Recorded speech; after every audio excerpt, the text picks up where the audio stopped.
This episode is brought to you in association with Learning by Questions. Because I did that, it did really build credibility amongst myself with the other staff. It avoided maybe an overload with the staff straight away. The America's Cup, they always talk about making the boat go faster, and their whole mission and vision, a bit like maybe Tour de France with the bikes and F1 with the racing car, is if it doesn't go faster, well, then why are we doing it? To have that culture where we weren't going to watch them to catch them out, which maybe has happened before. We were going to watch them to support each other, to support them, or to support actually someone else. And now we focus on maybe less, but we do it a lot better. A bit like Mary Myatt says, do less, do it deeper, do it better.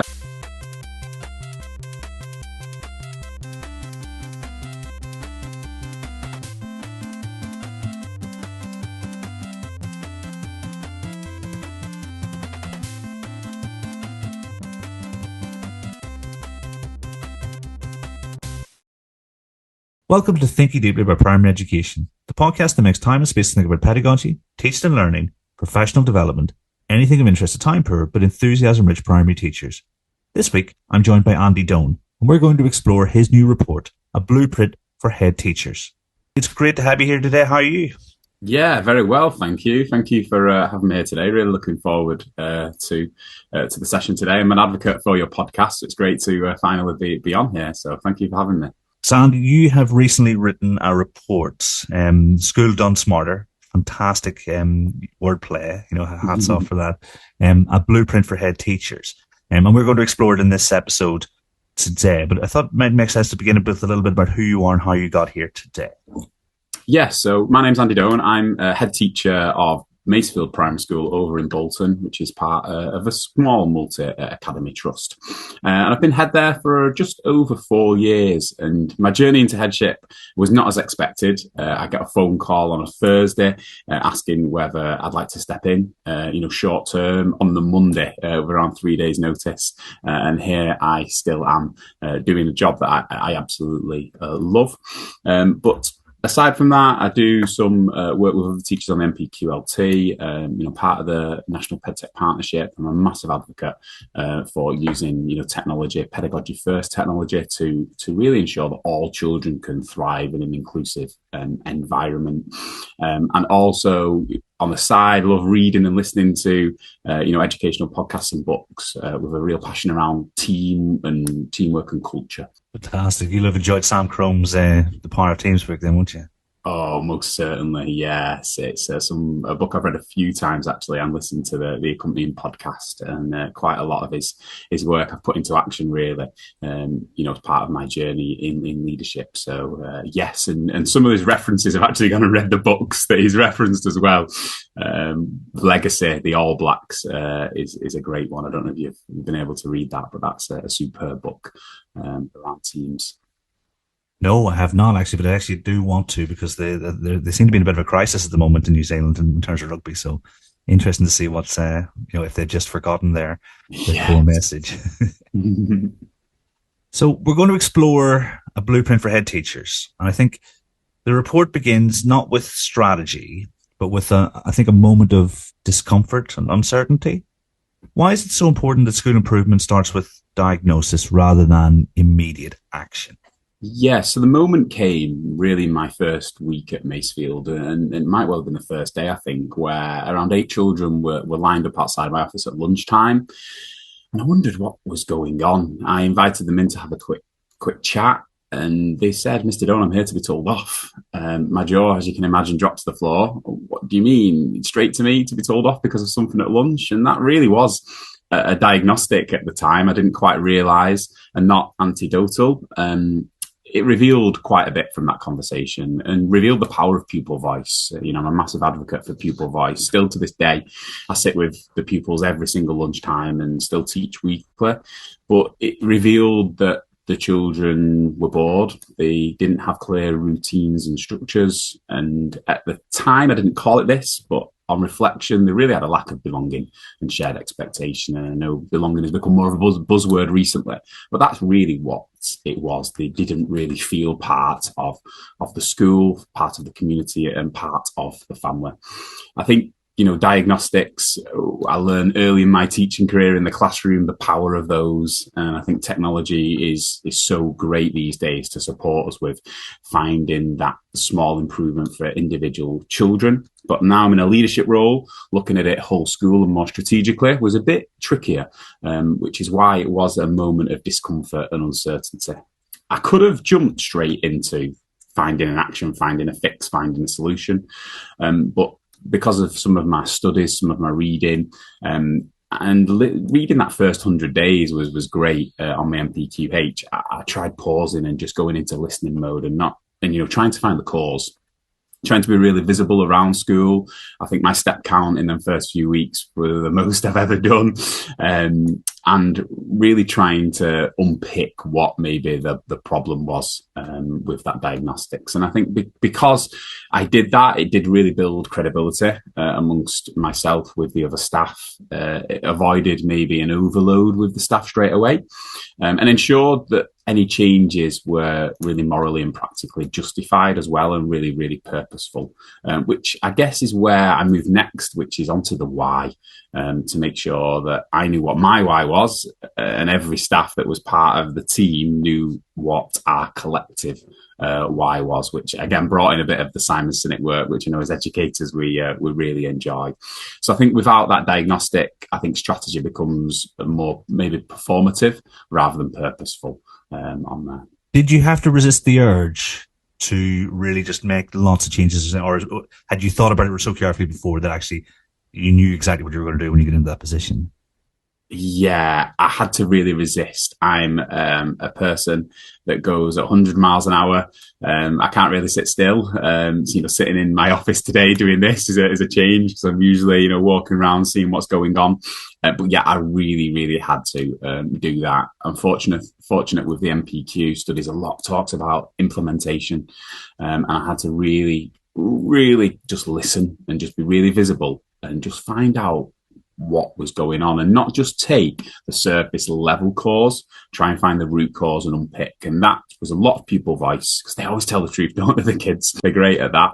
And then also talking to, my staff, to my parents, to my stakeholders, to really get a full picture of where that, school improvement was going to go. When diagnosis is superficial, that's when the quality of the overall implementation plan suffers, and, there's very little in terms of sustainability and actual meaningful change and stuff. So actually what you're saying there, it bears out in reality, doesn't it? That, you do that proper diagnosis, you find out where the upstream causes of sort of the challenges are, and then you're much better prepared, aren't you?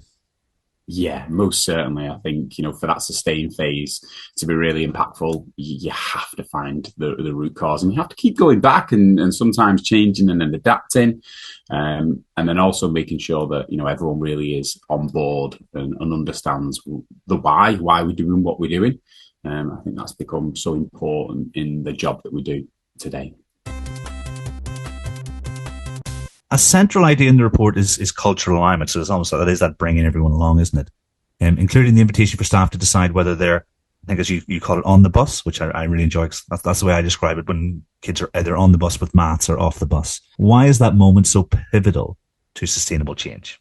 I think culture eats strategy every time. I think someone famously said about culture eating strategy for breakfast, and I think alignment matters more than the compliance. I think the bus metaphor came from a few different places, a few different areas of reading. I think the America's Cup, they always talk about making the boat go faster, and their whole mission and vision, a bit like maybe Tour de France with the bikes and F1 with the racing car, is if it doesn't go faster, well, then why are we doing it? And their whole joint kind of thought process is small, minute changes, even changing a wing by a couple of mil to make that go faster. I think that's where the bus metaphor came about, around me as a leader knowing our destination, but also helping staff commit. Another story was JFK when he went to the space station, and he went round asking people, why are you here? What's your purpose? Now, obviously, all the engineers knew exactly what they were doing to try and put the man on the moon. But the best one was the janitor, and he asked her as she was mopping the floor, and why are you here today? And she said, the same as everyone else. I'm here to put a man on the moon. And that shared vision is just so important. So I think a few places, without me realizing, helped me think of this bus and allowing people to maybe opt in and opt out. And that was, I look back, it was quite a brave move. I was quite nervous about the conversation. When I first started, I had assemblies with all the children. I had meetings with all the staff to show, I'm the new head teacher here. This is my vision. This is my purpose. And I knew what had happened previously.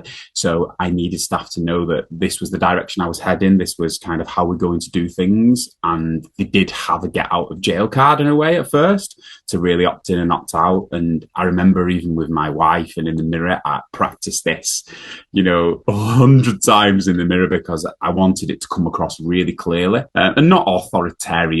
But I wanted it to be clear that this is where we were going, and they did have a bit of a choice. It was in around the May time, so it was near the end of the year that I started mid-year, and some of them may have wanted, a change of scenery or a change of job role for that. That did create honesty amongst our team straight away. A bit of trust and that vulnerability as well. And vulnerability as a leadership tool can be really purposeful because you have to admit at times that you don't know all the answers. And sometimes you have to go away and find them or find them together as a teaching team, as a staff team, or as a leadership team. And it also invited that kind of co-construction as well. But what that bus did is it really, really aligned our shared purpose, aligned our vision and ensured that everyone knew that we were all working together and things needed to change, and some things needed to change quite quickly, but some things we were going to change, but at the right moment, we were just going to find the root causes of them first and to build that professional respect as well. One of the things that we did quite early on is put in a teaching and learning handbook to really make that culture really tangible, to remove maybe some ambiguity around it and create that shared expectation.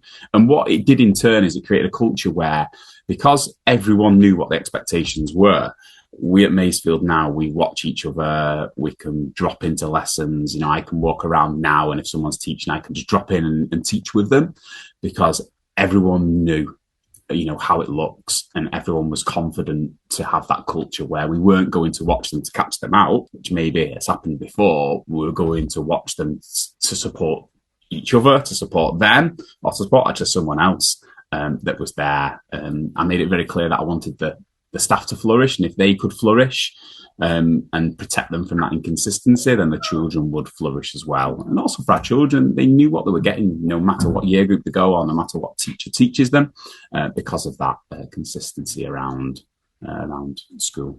Putting those really clear expectations in place, but they're not expectations on staff behaviour. They're expectations on the quality of education we want our kids to have. And here are the ways that you can enact this in the classroom, I think, by being really explicit about it. Did you get any kickback about autonomy? Because I know that's something that, people are always talking about, the difference between autonomy and consistency and things. Like, was it because you had put in you've been with me for a couple of months, we can either continue on this journey together, or you can go feel free to go your separate ways. Was there less resistance then to the teaching handbook, or was there any at all? I'm just assuming that. Yeah, I think at first teachers were concerned around that autonomy. I think I had to really show the purpose of it and help them share our expectations. But I think because I had some massive advocates within the team, straight away could understand and actually realize that it was going to help their workload. It was going to help their clarity around what they were doing, because I think they thought they were doing the right thing. But it wasn't always purposeful, and also making every moment count, that people did jump on board quite quickly. I think sometimes we've brought new tools in, at Masefield, previously and in other jobs. And I always start, small, just maybe with one class or two classrooms. And it's actually the children that help kind of grow that, because they say, oh, this is what we're doing in XYZ's classroom. Can we do this as well? So yeah, we did have a bit of skepticism around you taking away my autonomy. But actually, I wanted the staff to feel supported by the systems. It wasn't that the systems were there to remove that. It was the systems were giving them a real structure and scaffold to help them really flourish and actually focus on the right things. I actually, over time, have removed quite a lot of the uselessness that we were doing and the things that were having no impact. And now we focus on maybe less, but we do it a lot better. A bit like Mary Myatt says, do less, do it deeper, do it better. And that's, another book that's always in my bag that we go to, and we've done book studies on around that, because we're going to try and do the right things, but do them amazingly well to have a real great impact. That's fantastic. Yeah, because it's a different kind of creativity, isn't it? Because you've got the parameters, and then really expert teachers, they flourish and they take it to the next level, and that's where you get your expression, isn't it? So I mean, it sounds fantastic. I mean, I think I always say that like teaching is such an all-encompassing job.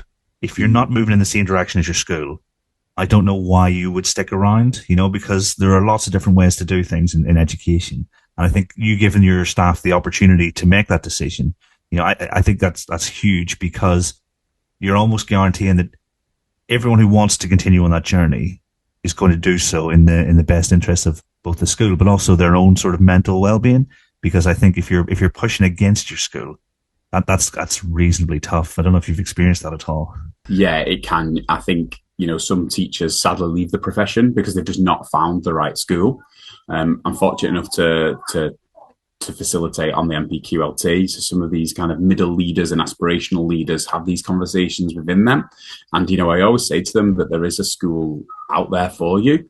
Don't give up at the first one, and find a place that aligns with your values, that gives you the kind of encouragement, the support mechanisms, because like you say, it is, all encompassing. I remember when I first started, every Saturday and Sunday I was doing 2 stars and a wish on every single book. I spent hours at a weekend, marking away. And then I had to write everything I was going to do on a planning format as well for every single lesson. I think I spent more time doing things away from the children, and I had no energy for the children. So I think that's been a positive, for education and what we've done over the last, couple of years, supporting, curriculum. I think that's been a positive from, Ofsted and the government to focus on that. I know the shift's moving around to inclusion as well, which it will be a positive because it will make everyone focus on it as well. And I think, talking to staff, I always use the word entitlement as well. I think one of the shifts was, if a teacher really enjoyed, for instance, geography, they may have done in their unit for geography 10, 12, 14 lessons. And if a teacher didn't enjoy geography, they might have done 2 or 3 because it wasn't what they enjoyed. Our children are entitled to a really, really strong curriculum, a really expert teacher as well. And I think putting some of these mechanisms in, and I think we'll talk about curriculum soon, has really support that entitlement for children, but actually that workload for staff, because they're not having to go onto the web at night trying to find a scheme of work for, the Romans, etc. We've put the scaffolding then. We've put the scaffold and their clear expectations for them. We still want them to teach using, their passion, their creativity, but we do have a clear set of parameters, because that's what evidence has shows us works well. And also the way we use technology of a pedagogical-first approach really does unlock potential for a lot of children and remove barriers for quite a few of our children really well. I'm very jealous that your hair has survived the dark days of triple mark, and mine was not so. Yes. I know, you look back, don't you, now, and think, wow, I used to 2 star and a wish on every single book, but wow, yeah. Yeah, it was the catching up that got me, because I would not do it for ages, because obviously you're busy, and then you have to catch up before the marking or the book scrutiny.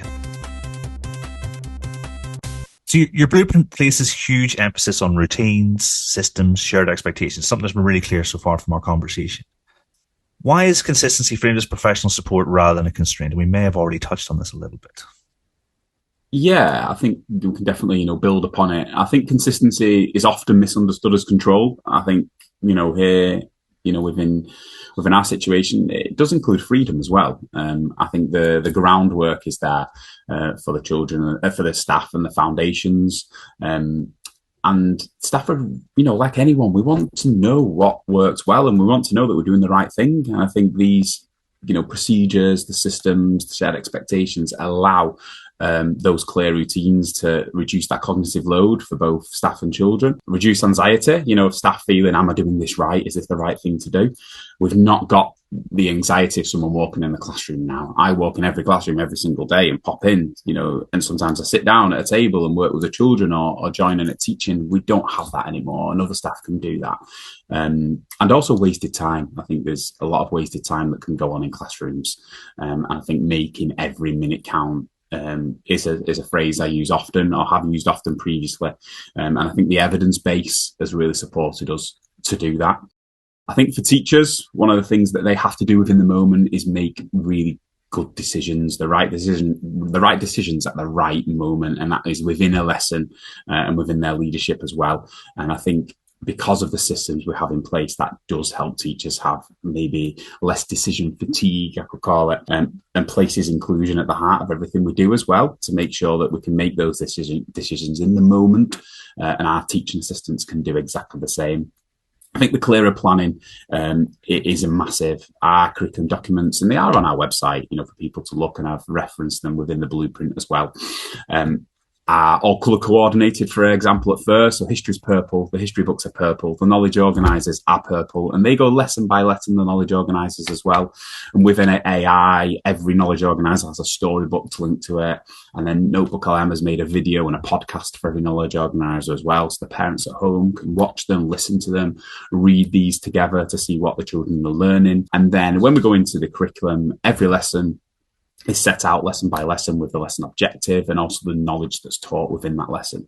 But teachers then go away and they, then create. We do have our slides, for instance, and the things that the children see within a lesson are consistent across the year groups. They're all dual coded. So if you went into a history lesson in one year group and another, you would be able to tell it was a history lesson straight away from the design that the teachers are using. And then also at the end of the units, we built question sets using learning by questions to test the children's knowledge. And that removes massive amounts of workload. We've built about 150, 60 of those. We share them across the trust as well. So at the end of the unit, the teacher just presses play. The first 6, 8 or 10 questions, depending on the year group, test the children's vocabulary. Then it goes into testing substantive knowledge, around 15 questions. And then the last 5 around disciplinary as well. So we can get a real grip on what the children know, but we also can do something about it. And we don't just play them at the end of the units. Every Friday, we have Flashback Fridays, where I set our Friday briefing a certain subject, and the teachers will go and play the 3 previous units of that subject. And then each half term, we have a knowledge day, which is pretty much a stay and play that we go to in reception, but we have stay and plays for years 1 to 6. So during that day, children will look back at previous learning. The teacher will be able to do something with those children that didn't quite master that learning, whether they had some time off or whether they didn't just quite understand it. And then at the end of the day, we invite the parents in for the last hour, and the parents come and learn with the child.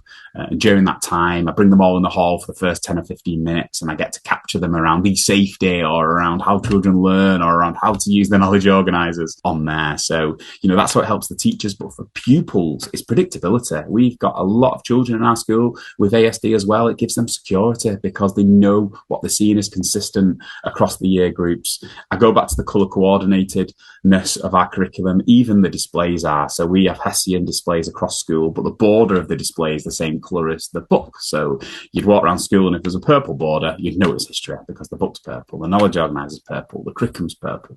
You get the idea on there. So it really, really helps both, that professional support to not be a constraint as well.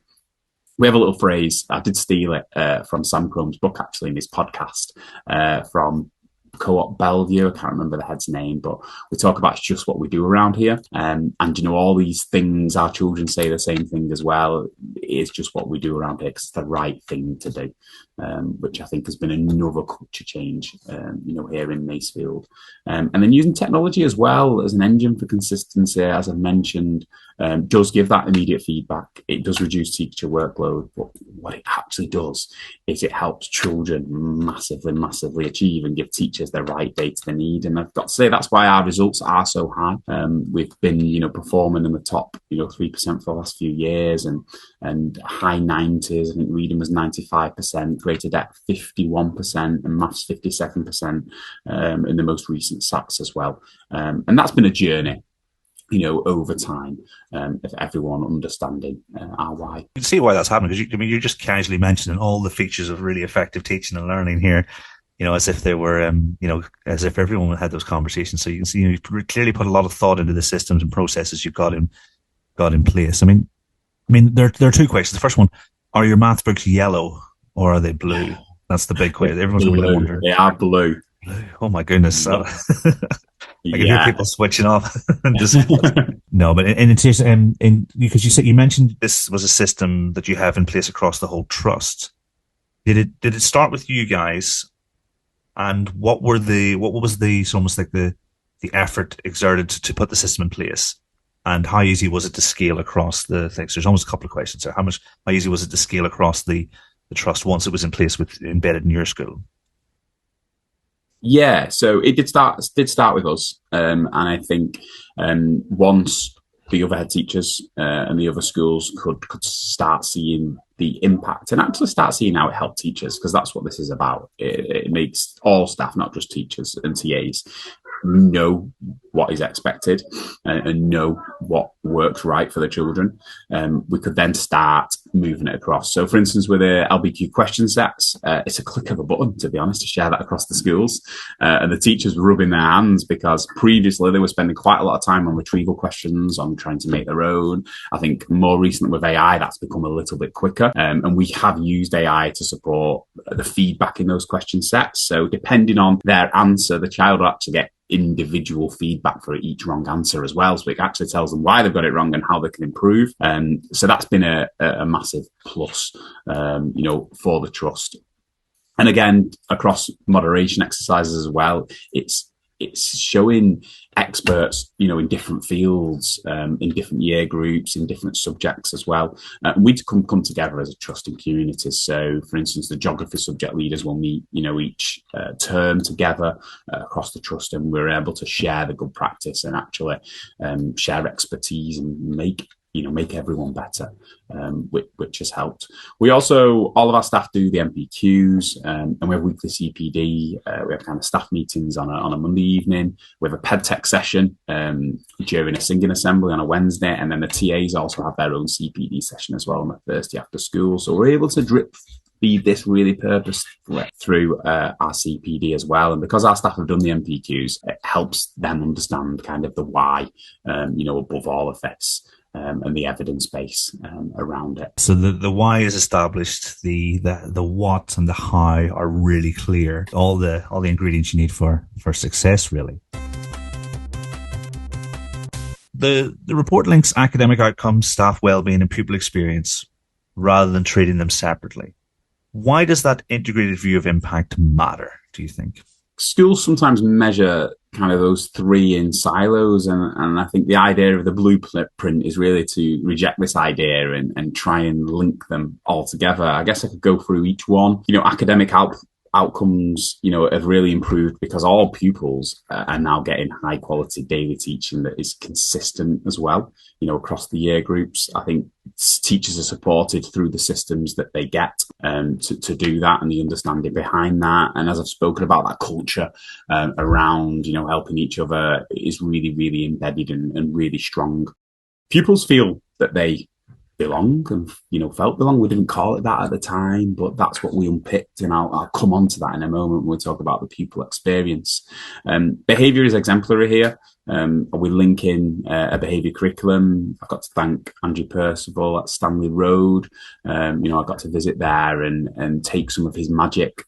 Because I think we assume with behaviour, we don't always teach it. And I think what the behaviour curriculum has done for both pupils, for parents, which I think is a big part of what we're having to do as well now as educators, and staff, is make that really clear and explicit. And that behaviour curriculum has done that, and that supports that excellent outcomes, because we know that all of our children can learn because the behaviour is so exemplary. And also using tech to enhance, not substitute teaching and learning as well. I think we use it really well here, and we think long and hard about how we use technology to support the pupils. We don't have hundreds of apps, on the tablets. We really pick them specifically, we trial them out, we review them, we look at impact before we then go and push that out. And that's where our kind of Wednesday ped tech sessions take place, where we might do studies around a certain use of technology. We'll then go and watch it in class. Our ped tech lead will then go and coach as well within the classroom as well. And what that's culminated, really, that academic success is kind of the impact that I mentioned before, previously, around academically, very, very strong year 4 multiplication check as well, strong, and with a real strong phonics scheme, so consistent that, and the training that they have for the pathways make for, really strong outcomes. To make sure children master reading, in year 1 as well. The greater depth results have become been really strong for us as well around that, and also our staff retention. But going back to really the important part is that pupil experience. I think belonging wasn't just a nice extra. I think there's lots of things we've put in place around purposeful play. We are a Thrive School of Excellence, so we do use a Thrive approach to support our children who need that extra bit of social and emotional support. And we've actually taken that approach into our structured plays. So all staff lead a game at break times. Pretty much all staff are out on the yard at the same time. And there's, ping pong, there's chess club. This is going on every lunch. There's a Zen Den, we call it, where there's outdoor libraries to read books. There's an outdoor gym. There's one of those basketball hoop games like at the bowling. There's loads for them, loads for them to do around structured play, giant Connect 4, giant Jenga, to really build that community, but also to teach children to get along, and learning to lose has been a big part of that. The work we've done in Oracy around the pupil experience has been huge. We've actually built our own little outdoor cafe. We call it the base. The children, after school, they serve snacks with an adult hot drinks as well. And it has to be run by them, so they can, say, welcome to the base. How may I help you today? Can I offer you this? And within the blueprint, I've actually put our training manual in there. It's not a shiny building. It doesn't need to be. It's an opportunity for children to practice their speaking and listening in a real life environment. And we pick particular groups. Disadvantaged children do it one day. Our Thrive children do it another day. And then our other groups on the other days of the week after school as well. And then a house system as well has been built to really promote that identity and that team ethic. We have 4 house teams, and they all have a meaning. They all have a fable behind them, and all the adults as well. I've got my badge here. I'm in Rivaux, which is the House of Dreamers. So we're a bit of a cult, and each term we come together in a spirit day, and during that day, all the children in my house in years 1 to 6, we actually spent the morning together to do something purposeful as a team. So we might go to the local care home to sing.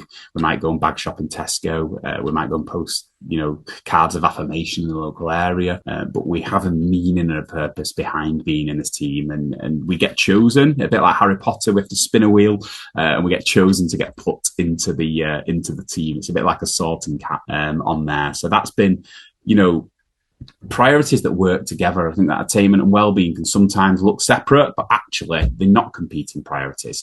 They have to be driven together to make that experience for a child the best it can be. I may be making an unfair generalization, but the presence of Thrive normally suggests that there's some really seriously emotionally vulnerable children in a school, like my own boys' school included. So my interpretation is that, behavior is exemplary, but actually that could quite easily not be the case. Is that a fair assumption to make? Yeah, and I think I saw that, at the start when I had those children, lined up. We needed to put something in place to really help the building blocks emotionally and socially of certain children. And that still happens to this day. Every afternoon, Thrive takes place in small groups, some one-to-one. And because it is really popular here at Masefield, we actually ensure that all children get Thrive. So we do whole class sessions as well through our enrichment program as well. So across the year, all children will be part of it. Any children that join us, they do belong in Thrive. So they come into Thrive to learn about school, learn about the ways we do things, and ensure that they belong and are part of the team. We do an Always Thrive. So children, we call them always children that sometimes can be underlooked and just go through school, always doing the right thing. But, some of the quiet children, they get a session. And during our Friday Good News as well, we do a Vision and Value Award where, a lot of schools do this with our kind of hot chocolate with a head teacher to support that. But that's linked again to our Thrive. And then we do Family Thrive as well. So some of our after school clubs as well, we'll bring in siblings, we'll bring in families to support them. So it's our little internal, we call it a nest, to support them, exactly as you've said. And if there is, we still have children that can sometimes make the wrong choices or sometimes aren't stable in the morning due to external circumstances. That's where our Thrive practitioners, who are TAs within school, they're just in the afternoons, we give them the release to do that. They can swoop them up within our morning sessions to support them as they come in for registration. Yeah, I mentioned it because I think it speaks to the fantastic job you guys are clearly doing in reasonably challenging circumstances, but also it's not just a bolt on. This is how you, like you said, how you guys live and breathe every day, and you can see everything has been purposely designed to move everyone forward and to give everyone the best chance of success. Pupils, teachers, parents, and carers, anyone involved with the school. So yeah, I think it's huge. Just talking to you today, it's really clear about how purposeful everything has been, over this last couple of years. Yeah, I think that's been it. We've always tried thinking of our why and making sure we can sustain this over a period of time, and making sure that it was really deliberate and it was really staged leadership. It wasn't a miracle. We didn't click our fingers, and we're still on that journey. We're still at the moment, pushing, new ideas, new boundaries, new projects. We're currently working on an inclusion toolkit with a special school in the local area, and that'll help inform some policy higher up as well. But yes, it's got to be a joined up approach. And I think that's where, me as the head teacher plays that role to try and make all the boxes tick and get the staff all working towards the same approach and communicating really, really well. You're talking about your PedTac meetings and the reviewing of the interventions and things that you use in the systems or the tools, so to speak. How do leaders know when to hold their nerve with an approach, or how do they know when it's time to change? Almost like the gambler effect. When do you know when to hold? It can be tricky because we've got to take risks, and I think I want my staff to be able to take the risk to try something new, knowing that it might not always work, and that is okay. But I think at first we've got to give it a go. We've got to use maybe diagnostics if it's not working to find out why, and then we've got to always assess, the impact of it to see if it's working. And it might be that it isn't working, but it might just be the year group, the member of staff, the child, and we might need to try it somewhere else before we completely go, this isn't for us. But again, there's so many tools out there, and some of them do the same thing just slightly differently. And it's making sure that them tools sit alongside each other and they complement each other. They're not against each other, because that can confuse staff, that increases workload, it confuses the children, and also if they're using it at home as well, the parents. But yeah, I think reviewing impact, maybe giving it a go elsewhere, and then that might be the point to say, this isn't quite for us. Makes total sense. I mean, I think when this episode was out 2 Wednesdays before, I did a review. There was a meta-analysis of maths digital interventions, and the headline was, it's very specific to the app. Some apps have a negative impact, some have a really positive impact, but it's very much app specific. So it sounds like your approach, it's that you find that out without having to read the meta-analysis that's the best way to approach these things.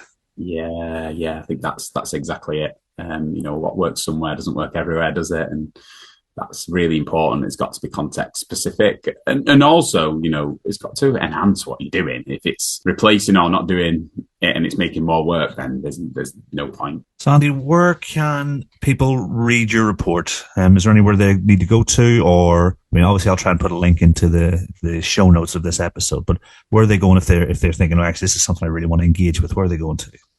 Yes, there's going to be a blog on Learning by Questions. They can find me on LinkedIn, Andy Doan, so I'll have a link to it on my LinkedIn profile as well. It's been absolutely fascinating talking to you. When I picture your school, I'm thinking these are all the things that I would try and have in my school, that I would try and implement in my school. So, I mean, I'm definitely going to try and visit, very, very soon, if that's okay. But all I have to do is say thank you very much for joining me. Yes, thank you so much for having me. It's been a great chat. Like I say, I'm an advocate of your podcast and enjoy listening to your other guests. So it's great to finally be on here, and a privilege really to share, what we do. We have an incredible job as educators. I love what I do, and I know so many educators around the country do as well. So yeah, just keep believing and keep working to make every child's experience as amazing as possible, and making sure that they can all succeed. We all do a brilliant job. So yeah, keep it going, and thank you again. My pleasure. Thank you very much. And to everyone at home, until next time, thanks for listening.